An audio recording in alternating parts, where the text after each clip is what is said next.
मुक्त शैक्षिक संसाधनों की प्रकार यानी types of open educational resources.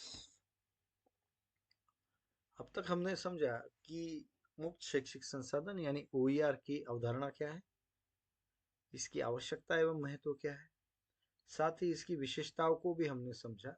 तो अब हम जानेंगे मुक्त शैक्षिक संसाधन किन किन प्रकार के उपलब्ध है। जैसा कि मैंने पहले भी कहा था कि ओईआर जो है वो बहुत ही व्यापक तरीके के ओईआर आज की तारीख में उपलब्ध है। तो वो कौन कौन से प्रकार के ओईआर हम बना सकते हैं और हम उपयोग में ला सकते हैं वो आज हम देखेंगे। देखिए, एनिमेटेड वीडियोस हो या फिर वीडियोस हो या सीधी एक कोई ऑडियो फाइल भी हो, तो आज आप ओईआर के रूप में आपके लिए उपलब्ध है या खुद आप बना सकते हो। पॉडकास्ट यानी जो कुछ भी इंटरनेट पर आप संचालित होने वाला ऑडियो फाइल होता है, चाहे वो लाइव स्ट्रीमिंग के रूप में हो, चाहे वो उस वेबसाइट पे परमानेंट हो, वो पॉडकास्ट के रूप में आपके लिए उपलब्ध है।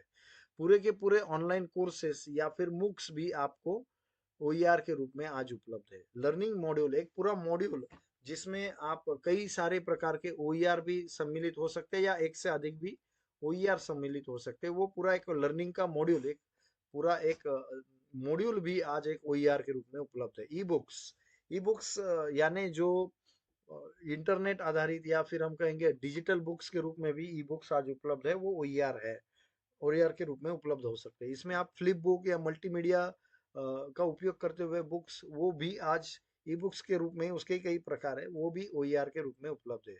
ओपन एक्सेस जर्नल्स, ये बहुत बड़ी बात है कि ऐसे जर्नल्स जिसके लिए आपको कोई सब्सक्रिप्शन फी नहीं देनी है, वो ओपन एक्सेस जर्नल्स है और उनका उपयोग करने के लिए सबके लिए खुले हैं। और इसके लिए आप पूरा का पूरा वो जर्नल के सभी रिसर्च पेपर्स आप यूज कर सकते हो और उसके लिए कोई आपको फी नहीं देनी है। वो ओपन एक्सेस जर्नल्स भी आज ओईआर है। इन्फोग्राफिक्स, आपने कई सारे इन्फोग्राफिक्स देखे होंगे। वो है कि चित्रात्मक रूप में अधिकाधिक जानकारी साझा करना, और इसके माध्यम से आप ये जो है ना, अंग्रेजी में कहावत है कि picture can speak what thousand words can not. तो एक चित्र जो है वो हजार शब्दों से भी भारी होता है। तो एक चित्रात्मक रूप से कम शब्दों में अधिकाधिक ग्राफ्स, चार्ट्स, पिक्चर्स का उपयोग करते हुए कोई भी कंसेप्ट पे अगर आप कोई इंफोग्राफिक एक इमेज ही होती है, तो उसको अगर आप बनाते हो या उसको उपयोग में लाते हो, तो वो एक ओईआर भी हो सकता है। प्रेजेंटेशन, पावर पॉइंट प्रेजेंटेशंस भी आज ओईआर के रूप में उपलब्ध है। ब्लॉग्स, आप सबको पता है, ब्लॉग्स यानी इंटरनेट पर हर कोई अपने विचार, अपनी ज्ञान, अपनी सोच को अभिव्यक्त करने का एक बहुत बड़ा जरिया आज ब्लॉग्स है। यानी वो पर्सनल ऑनलाइन डायरी भी जिसे कहा जा सकता है। कई विषयों पर आज ब्लॉग्स ओईआर के रूप में भी उपलब्ध है। ऑनलाइन ट्यूटोरियल्स यानी ऑनलाइन माध्यम से किसी भी विषय में पूरे के पूरे ट्यूटोरियल है, वो भी आज ओईआर के रूप में उपलब्ध है। ऑनलाइन क्विज, केवल अधिगम की संसाधन ही ओईआर नहीं है, तो मूल्यांकन के भी कुछ क्विज होंगे, कुछ ऑनलाइन टेस्ट होंगे, वो भी आज ओईआर के रूप में उपलब्ध है। ओपन कोर्सवेयर यानी ऐसा कोर्सवेयर जो सबके लिए खुला है उपयोग के लिए। पूरा का पूरा पाठ्यक्रम जो है वो भी एक ओपन कोर्सवेयर जो है, वो शैक्षिक संसाधन ओईआर के रूप में है। मूक्स, जैसे मैंने कहा कि ऑनलाइन कोर्सेस है, और मूक्स आपको पता है मैसिव ओपन ऑनलाइन कोर्सेस। तो उसमें बड़े पैमाने पर भी कुछ कोर्सेस ओईआर के रूप में उपलब्ध है, यानी ओईआर लाइसेंसिंग के तहत उपलब्ध है।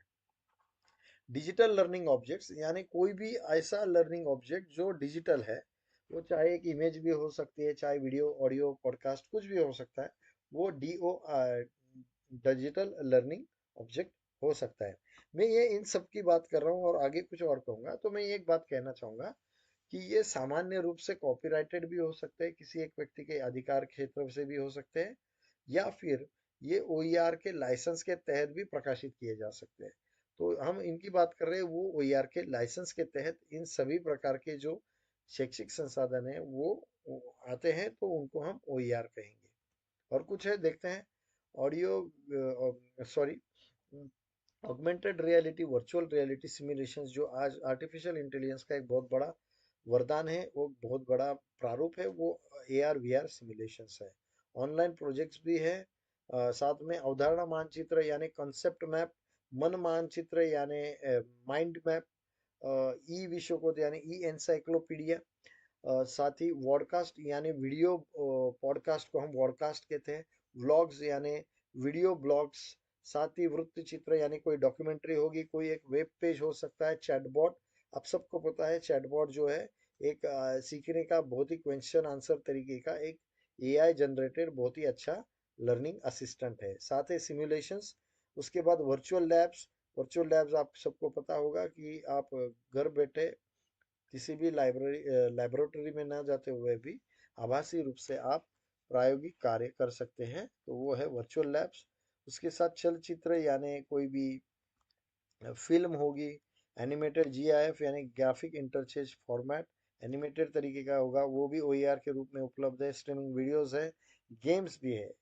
तो ये इतने सारे प्रकार के ओईआर, ये देखिए ये सभी जो प्रकार है, ये पहले तो ऑनलाइन या डिजिटल प्रारूप है, मल्टीमीडिया प्रारूप है अधिगम संसाधनों के।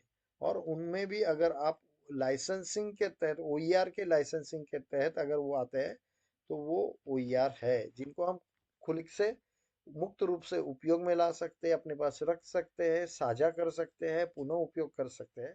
तो ये सभी जो है ये है मुक्त शैक्षिक संसाधनों के प्रकार।